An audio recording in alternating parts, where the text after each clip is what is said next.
The equation of a circle is x squared plus y squared minus 2x plus 4y minus 4 equals 0.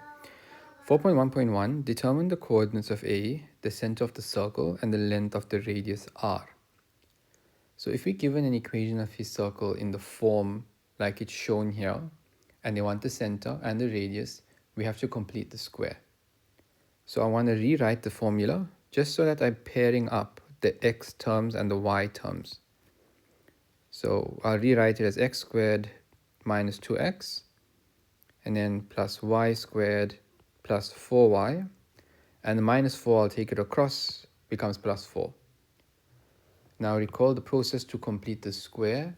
You need to halve the coefficient of the middle term, or the x or the y, and then square it. So in this case, I'm going to have x squared minus 2x and then plus. Now what am I adding? I'm adding half of this, as half of that squared. So minus 2, half of minus 2 is minus 1, and I'm squaring that. So what I'm doing to one side, I must do to the other. So it's going to be 4 plus that minus 1 squared. Then we need to complete this. So plus y squared plus 4y, and I'm adding half of this, so half of the 4 squared. So plus 2 squared. And what I've done to one side, I need to do to the other. So plus 2 squared. Now let's simplify and make it a bit neater. So you have x squared minus 2x, and then that's going to be plus 1 plus y squared plus 4y, and then that's going to be plus 4 equals 4 plus 1 plus 4. Now let's complete the square. So this can be written as one bracket, that can be written as one bracket. So we'll introduce our brackets. Now, since that's x squared, we'll put an x here. Since that's y squared, we'll put a y here. Since there is a minus here, I'll put a minus like so. Since there's a plus here, I'll put a plus here. Now to figure out the next terms, I need to square root this. So the square root of 1 is 1, and square that. And the square root of 4 is 2, so square that. And that's equal to 9. So my center is going to be, well, change the sign of that, so that's going to be 1. Change the sign of that, that's going to be negative 2. And my radius is going to be the square root of 9, which is 3.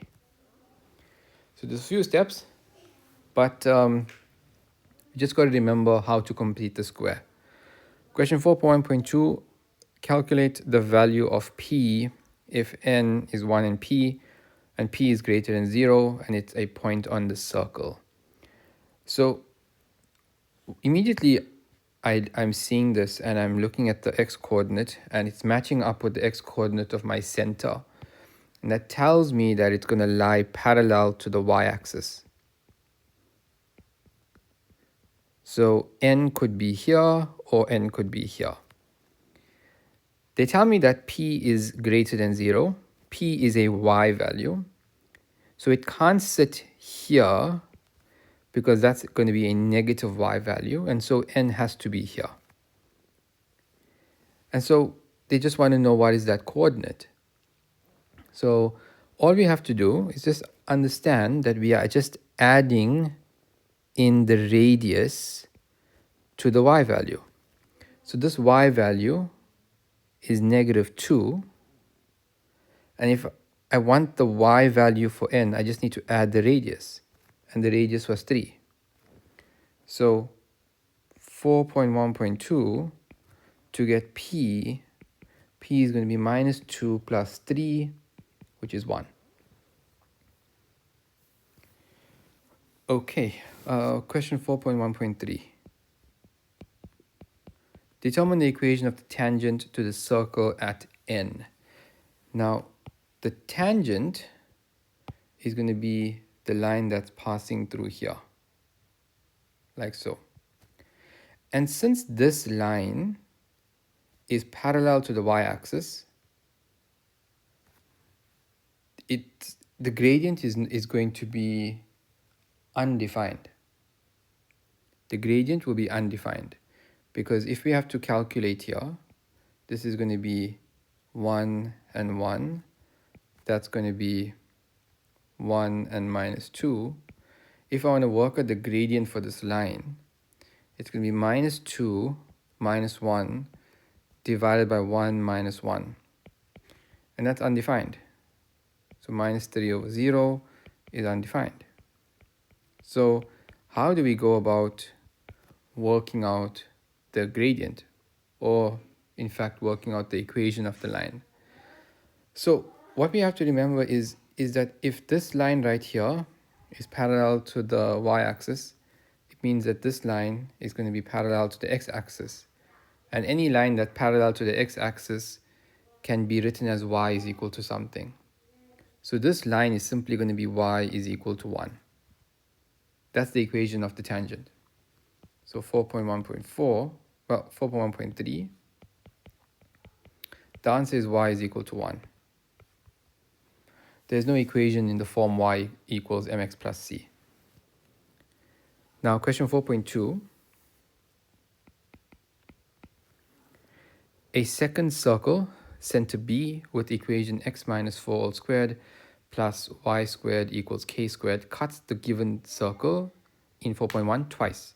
Determine the values for k, for which point A will be inside circle B. So I'm going to just clear up some space.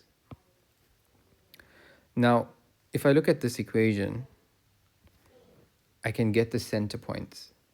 So the center of this new circle is going to be 4 and 0. So that's going to be my new center for circle B.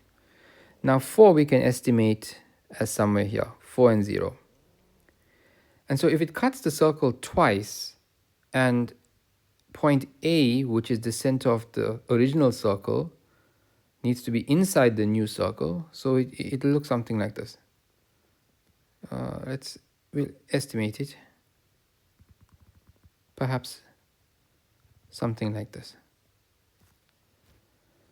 Now, what can we do to work out this question? So what we'll understand here is that if we look at the distance between these centers, right? If the distance between the center is less than the radius of the circle, that's the radius of my circle here, which is k, then A will lie inside the new circle.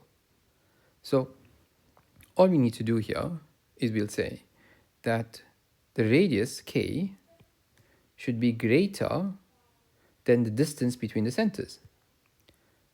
Now let's make it simple. Since there's k squared here, let's just say k squared. So k squared should be greater than the distance squared. Now what is the distance? So we'll say the distance squared is going to equal, now we use the distance formula, it's going to be 4 minus 1 all squared plus 0 plus 2 all squared. So that's 3 squared, which is 9, plus 2 squared, which is 4, so that's 13. So k squared should be greater than 13. Now let's transpose. So k squared minus 13 should be greater than 0. Now we can factorize this using difference of squares. So let's go to this new page. K squared minus 13 should be greater than 0. Now we'll say that k minus the square root of 13, and then k plus the square root of 13 should be greater than 0. Now we need critical values. So my critical values will be k is equal to square root of 13 or minus the square root of 13. Let's put that on our number line. Square root of 13 here minus square root 13 here. We'll test a value. Let's test 0. So if I test 0, this middle region right here will be negative. That means that's positive and that's positive. Since we want a positive value, we will say that k should be less than minus the square root of 13, or k should be greater than square root of 13.